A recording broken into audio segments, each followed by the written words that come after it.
Hi hello ಎಲ್ಲರೂ ಹೇಗಿದ್ದೀರಾ? ತುಂಬಾ ಚೆನ್ನಾಗಿದ್ದೀರಾ ಅಂತ ಭಾವಿಸ್ತೀನಿ. ನಾನು ನಿಮ್ಮ ಪ್ರೀತಿಯ ರಚಿತಾ ಮಾತಾಡ್ತಾ ಇರೋದು. Welcome to my vlog.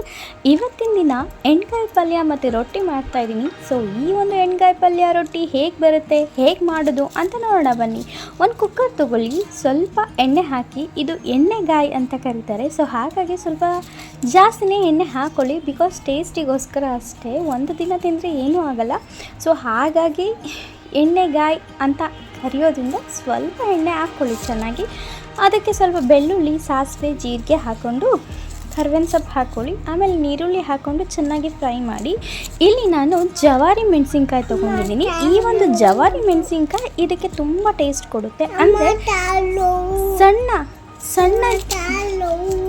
ಸಣ್ಣ ಮೆಣಸಿನ್ಕಾಯಿ ಅಂತ ಕರೀತಾರೆ. ಸೊ ಈ ಒಂದು ಸಣ್ಣ ಮೆಣಸಿನ್ಕಾಯಿನ ಈ ರೀತಿ ಕಟ್ ಮಾಡಿಕೊಂಡು ನಾನು ಇಟ್ಕೊಂಡಿದ್ದೀನಿ. ದಪ್ಪ ಮೆಣಸಿನ್ಕಾಯಿ ಬರುತ್ತಲ್ಲ, ಅದಕ್ಕೆ ದಪ್ಪ ಮೆಣಸಿನ್ಕಾಯಿ ಅಂತಲೇ ಕರೀತಾರೆ. ಈ ಒಂದು ಸಣ್ಣ ಮೆಣಸಿನ್ಕಾಯಿಗೆ ಜವಾರಿ ಮೆಣಸಿನ್ಕಾಯಿ ಅಂತ ಕರೀತಾರೆ. ಬಟ್ ಈ ಒಂದು ಜವಾರಿ ಮೆಣಸಿನ್ಕಾಯಿ ಇದೆಯಲ್ಲ, ಸಿಕ್ಕಾಪಟ್ಟೆ ಟೇಸ್ಟ್ ಕೊಡುತ್ತೆ. ಅಲ್ಟಿಮೇಟ್ ಆಗಿರುತ್ತೆ ಟೇಸ್ಟು. ನೀವು ಕೂಡ ಟ್ರೈ ಮಾಡಿ ಇರ್ತೀರ ಎಲ್ರೂ. ಬಟ್ ಹೊಸದಾಗಿ ಯಾರು ಮಾಡಿಲ್ಲ ಅಥವಾ ತಿಂದಿಲ್ಲ, ಇದೊಂದು ಸಲ ಟ್ರೈ ಮಾಡಿ ನೋಡಿ. ಯಾಕೆಂದರೆ ಇದು ತುಂಬ ಖಾರ ಇರುತ್ತೆ. ಸೊ ಹಾಗಾಗಿ ಖಾರನ ನಾವು ನೋಡ್ಕೊಂಡು ಹಾಕೋಬೇಕಾಗತ್ತೆ. ಖಾರ ಇಲ್ಲ, ತಿಂತೀನಿ ಇಷ್ಟ ಅಂತ ಹೇಳೋರು ಎಷ್ಟು ಬೇಕೋ ಅಷ್ಟು ಅಂದರೆ ಮೆಣಸಿನ್ಕಾಯಿ ಹಾಕ್ಕೊಳ್ಳದೆ ಸ್ಕಿಪ್ ಮಾಡಿಕೊಂಡು ಹಾಗೆ ಮಾಡ್ಕೋಬಹುದು. ಓಕೆ, ಇದಕ್ಕೋಸ್ಕರ ಮಸಾಲೆ ರುಬ್ಕೊಳ್ಳೋಣ ಬನ್ನಿ. ಈ ಒಂದು ಪಲ್ಯನ ನಾವು ಮಸಾಲೆ ಇದೇ ಮೇನ್ ಇಂಗ್ರೀಡಿಯೆಂಟ್ಸ್ ಆಗಿರುತ್ತೆ. ಈ ಒಂದು ಮಸಾಲೆನ ನಾವು ಯಾವ ರೀತಿ ಹಾಕ್ತೀವೋ ಆ ರೀತಿಯೇ ಅದು ಟೇಸ್ಟ್ ಕೊಡುತ್ತೆ. ಸೊ ಇದು ತುಂಬ ಇಂಪಾರ್ಟೆಂಟ್ ಆಗಿರುತ್ತೆ. ಸ್ವಲ್ಪ ಕಾಯಿ ತೊಗೊಳ್ಳಿ. ಇಲ್ಲಿ ನಾನು ಹುರ್ಕೊಂಡಿರೋ ಒಂದು ಸ್ವಲ್ಪ ಎಣ್ಣೆ ಹಾಕ್ಕೊಂಡು ಕಡಲೆ ಬೀಜನ ಹುರ್ಕೊಂಡಿದ್ದೀನಿ. ಆಮೇಲೆ ಇದು ಉಚ್ಚಲ್ ಪುಡಿ ಅಂತ ಹೇಳ್ತಾರೆ, ಇಲ್ಲಾಂದರೆ ಹುರಸಗಣಿ ಅಂತ ಹೇಳ್ತಾರೆ. ಅದನ್ನು ಸ್ವಲ್ಪ ಒಂದು 3-4 ಸ್ಪೂನಷ್ಟು ತೊಗೊಂಡು ಸ್ವಲ್ಪ ಫ್ರೈ ಮಾಡ್ಕೊಂಡು ಹಾಕ್ಕೊಂಡಿದ್ದೀನಿ. ಸ್ವಲ್ಪ ಎಳ್ಳು ಹಾಕ್ಕೊಂಡಿದ್ದೀನಿ. ಅದಾದಮೇಲೆ ನೀರುಳ್ಳಿ, ಸ್ವಲ್ಪ ಹುಣಸೆಹಣ್ಣು, ಕೊತ್ತಂಬರಿ ಸೊಪ್ಪನ್ನ ಹಾಕ್ಕೊಂಡು ಗ್ರೈಂಡ್ ಮಾಡ್ಕೊಂಡು ಇಟ್ಕೊಳ್ಳಿ. ಸಾಂಬಾರು ಪುಡಿ ಇಲ್ಲಿ 3 ಸ್ಪೂನಷ್ಟು ಸಾಂಬಾರು ಪುಡಿ ಹಾಕ್ಕೊಂಡಿದ್ದೀನಿ ನಾನು. ಇಷ್ಟನ್ನು ಗ್ರೈಂಡ್ ಮಾಡ್ಕೊಂಡು ಇಟ್ಕೊಳ್ಳಿ. ಇಲ್ಲಿ ನಾನು ಏನು ನಾನು ಕ್ಯಾಪ್ಸಿಕಮ್ ಹಾಕಿದ್ದೀನಿ ಅದು ಚೆನ್ನಾಗಿ ಫ್ರೈ ಆಗೋದಕ್ಕೆ ಬಿಟ್ಟಿದ್ದೀನಿ.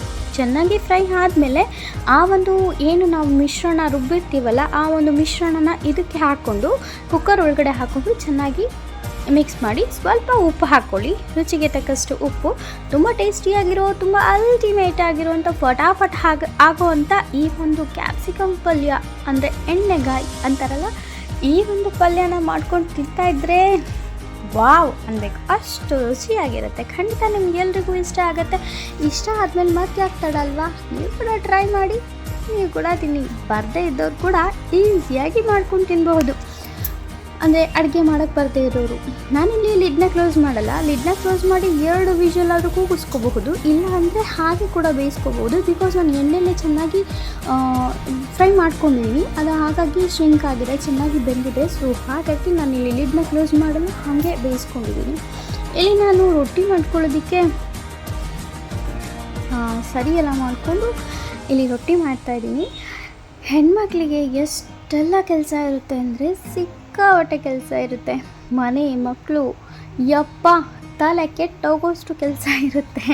ಯಾವ್ಯಾವ್ದು ಮಾಡಬೇಕು ಅನ್ನೋದು ಹೆಣ್ಮಕ್ಳಿಗೆ ಮಾತ್ರ ಬಿಟ್ಟಿದ್ದು. ಯಾಕೆ ಅಂದರೆ ತುಂಬ ಸ್ಟ್ರೆಸ್ ಆಗಿರುತ್ತೆ, ತುಂಬ ಟಫೆಸ್ಟ್ ಜಾಬ್ ಅಂತಾರಲ್ಲ, ಅದು ಹೆಣ್ಮಕ್ಳು. ಸೊ ನೀವು ನೋಡ್ತಾ ಇರ್ಬೋದು ಎಷ್ಟೆಲ್ಲ ಡಿಸ್ಟರ್ಬೆನ್ಸ್ ಇದೆ ಅಂತ. ಈ ಡಿಸ್ಟರ್ಬೆನ್ಸ್ ನನ್ನ ಪುಟ್ಟ ಪಾಪು ಮಾಡ್ತಾ ಇರೋದು. ಸೊ ಏನು ಮಾಡೋಕ್ಕಾಗಲ್ಲ, ನನ್ನ ಪುಟ್ಟ ಪಾಪು ಹೀಗೆ ಡಿಸ್ಟರ್ಬೆನ್ಸ್ ಮಾಡೋದು.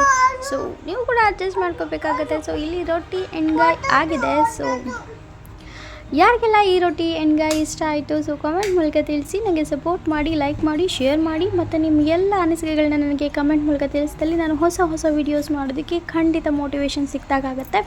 ಮತ್ತು ತುಂಬ ಇಂಪಾರ್ಟೆಂಟ್ ಆಗಿರುತ್ತೆ, ಮತ್ತು ತುಂಬ ಟೇಸ್ಟಿ ಕೂಡ ಆಗಿರುತ್ತೆ ಈ ಒಂದು ರೆಸಿಪೀಸ್ಗಳು. ಯಾರಿಗೆಲ್ಲ ಇಷ್ಟ ಆಯಿತು ಅವರು ನನಗೆ ಕಮೆಂಟ್ ಮೂಲಕ ತಿಳಿಸ್ಬೋದು. ಈ ನನ್ನ ವ್ಲಾಗ್ಗಳು ಅಂದರೆ ನೆಕ್ಸ್ಟು ಯಾವ ರೀತಿ ವ್ಲಾಗ್ ಮಾಡಿದ್ರೆ ನಿಮಗೆ ಇಷ್ಟ ಆಗುತ್ತೆ ಅನ್ನೋದನ್ನು ನನಗೆ ಹೇಳಬಹುದು ಕಮೆಂಟ್ ಮೂಲಕ. ಸೊ ಆ ಒಂದು ವ್ಲಾಗ್ ಮಾಡೋದಕ್ಕೆ ನಾನು ಕೂಡ ಟ್ರೈ ಮಾಡ್ತೀನಿ.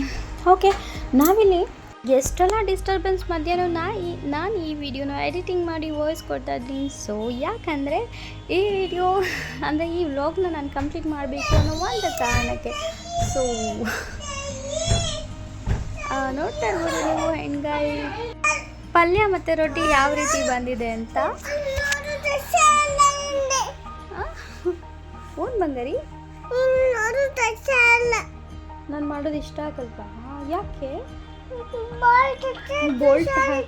ಬೋಲ್ಟ್ ಹಾಕಿದ್ನಾ? ಓಕೆ ನೋಡಿ, ಇಲ್ಲಿ ನಾನು ಡೋರ್ ಹಾಕಿದ್ದೀನಿ. ಸೊ ಹಾಗಾಗಿ ನಾನು ಮಾಡೋದು ಇಷ್ಟ ಆಗ್ತಿಲ್ಲ ಅಂತ ಹೇಳ್ತಾ ಇದ್ದೇನೆ ನನಗೆ. ಇಲ್ಲ ಅಂದರೆ ಓಡೋಗ್ಬಿಡ್ತೇನೆ ಹೊರಗಡೆ. ಏನು ಮಾಡೋಕ್ಕಾಗಲ್ಲ. ಈ ಒಂದು ಮಕ್ಕಳನ್ನ ಇಟ್ಕೊಂಡು ಇಷ್ಟೆಲ್ಲ ನಾವು ಮಾಡ್ತಾ ಇದ್ದೀವಿ ಅಂದರೆ ಅದಕ್ಕೆ ಸಪೋರ್ಟ್ ಮಾಡಲೇಬೇಕಲ್ವಾ? ಹಾಗಾಗಿ ಖಂಡಿತ ಸಪೋರ್ಟ್ ಮಾಡ್ತೀರಾ ಅಂತ ಅಂದ್ಕೊಂಡಿದ್ದೀನಿ. ಹೀಗೆ ವಾಚ್ ಮಾಡ್ತಾ ಬೋಲ್ಟ್ ತೆಗಿಬಾರ್ದಮ್ಮ, ತೆಗೆದ್ರೆ ಓಡೋಗ್ತೀಯಮ್ಮ ನೀನು. ಬೋಲ್ಟ್ ತೆಗಿತಾರಾ ಯಾರಾದರೂ? ಬೋಲ್ಟ್ ತೆಗಿಬಾರ್ದು ಬಂಗಾರಿ. ಒಂದು ನಿಮಿಷ ಬೇಡ ಅಮ್ಮ, ನೋಡಿ ಒಂದು ನಿಮಿಷ ಬಂದೆ ತಡಿ, ಬಂದ್ಬಿಡ್ತೀನಿ ಅಂತ ಹೇಳ್ತಾ ಇದ್ದಾನೆ ನೋಡಿ. ತೆಗಿತೀನಿ ಒಂದು ಸೆಕೆಂಡ್ ಇರು, ತೆಗಿತೀನಿ. ಹಾಂ ಕೂತ್ಸು.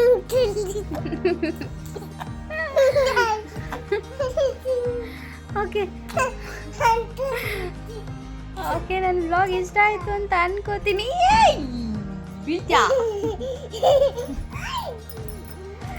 Okay fine. ಮತ್ತು ನಿಮಗೆ ಈ ರೊಟ್ಟಿ ಹೆಂಗೆ ತುಂಬ ಇಷ್ಟ ಆಯಿತು ಅಂತ ಅನ್ಕೋತೀನಿ. ಇದ್ರ ಜೊತೆಲಿ ನಾನೀಗ ಇವತ್ತು ಮತ್ತೆ ಸಾಂಬಾರು ಕೂಡ ಮಾಡಿದ್ದೀನಿ. ಆ ಸಾಂಬಾರು ರೆಸಿಪಿನ ನೆಕ್ಸ್ಟ್ ವ್ಲಾಗಲ್ಲಿ ತಿಳಿಸ್ತೀನಿ. ನಾನಿಲ್ಲಿ ಪಟಾಪಟ ಆಗೋದಕ್ಕೆ ಈ ರೊಟ್ಟಿ ಜೊತೆನೇ ಅಂದರೆ ರೊಟ್ಟಿ ಮಾಡ್ತಾನೆ ನಾನಿಲ್ಲಿ ಸಾಂಬಾರು ಕೂಡ ರೆಡಿ ಮಾಡ್ಕೊಂಡು ಸಾಂಬಾರು ಕೂಡ ಮಾಡಿ ಆಯಿತು. ತೆಗಿಯೋಕ್ಕಾಗಲ್ಲ ಅಮ್ಮ. ನಿಂಗೆ ಯಾರು ಇಷ್ಟ ಅಮ್ಮ? ಅಪ್ಪ ಇಷ್ಟ, ನಾನು ಇಷ್ಟ ಇಲ್ಲ. ಓಕೆ ನೋಡಿ, ಈ ಥರ ಇದೆ ನಮ್ಮ ಮನೇಲಿ. ಏನು ಮಾಡೋಕ್ಕಾಗಲ್ಲ. ಅಪ್ಪ ಇಷ್ಟ ಅಂತೆ, ನಾನು ಇಷ್ಟ ಇಲ್ಲ ಅಂತೆ, ಏನು ಮಾಡೋಕ್ಕಾಗಲ್ಲ. ಸೊ ನನ್ನ ಮಕ್ಕಳು ಹಾಗೆ. ಓಕೆ, ಮಕ್ಕಳಿರೋದ್ರಿಂದ ನಾವಿಲ್ಲಿ ಸ್ವಲ್ಪ ಖಾರ ಕೂಡ ಕಡಿಮೆ ಹಾಕಬೇಕಾಗತ್ತೆ. ಖಾರ ಕಡಿಮೆ ಹಾಕ್ಕೊಂಡು ನಾವಿಲ್ಲಿ ಅಡುಗೆನ ತಯಾರಿಸ್ಕೋಬೇಕಾಗತ್ತೆ, ಬಿಕಾಸ್ ಅವ್ರಿಗೂ ಇಷ್ಟ ಆಗಬೇಕಲ್ವ. ಓಕೆ, ನಾನಿಲ್ಲಿ ಸಾಂಬಾರಿಗೋಸ್ಕರ ಒಗ್ಗರಣೆ ಹಾಕ್ಕೊಂಡಿದ್ದೀನಿ. ಅದಾದಮೇಲೆ ಬೇಯಿಸಿರುವಂಥ ಪಾಲಕ್ ಸೊಪ್ಪು, ಸ್ವಲ್ಪ ಮೆಂತ್ಯ ಸೊಪ್ಪು ಮತ್ತು ಬೇಳೆ ಹಾಕ್ಕೊಂಡು ಚೆನ್ನಾಗಿ ಬೇಯಿಸ್ಕೊಂಡು ಇಟ್ಕೊಂಡಿದ್ದೀನಿ. 2-3 ಟೊಮೆಟೊ ಕೂಡ ಹಾಕ್ಕೊಂಡಿದ್ದೀನಿ. ಸಾಂಬಾರು ಕೂಡ ಆಯಿತು. ತುಂಬ ಟೇಸ್ಟಿಯಾಗಿರೋ ಈ ಒಂದು ರೊಟ್ಟಿ ಆ್ಯಂಡ್ ಗಾಯನ ತಿಂದು ಎಂಜಾಯ್ ಮಾಡಿ. Thank you so much for watching. ಹೀಗೆ ವಾಚ್ ಮಾಡ್ತಾ ಇರಿ.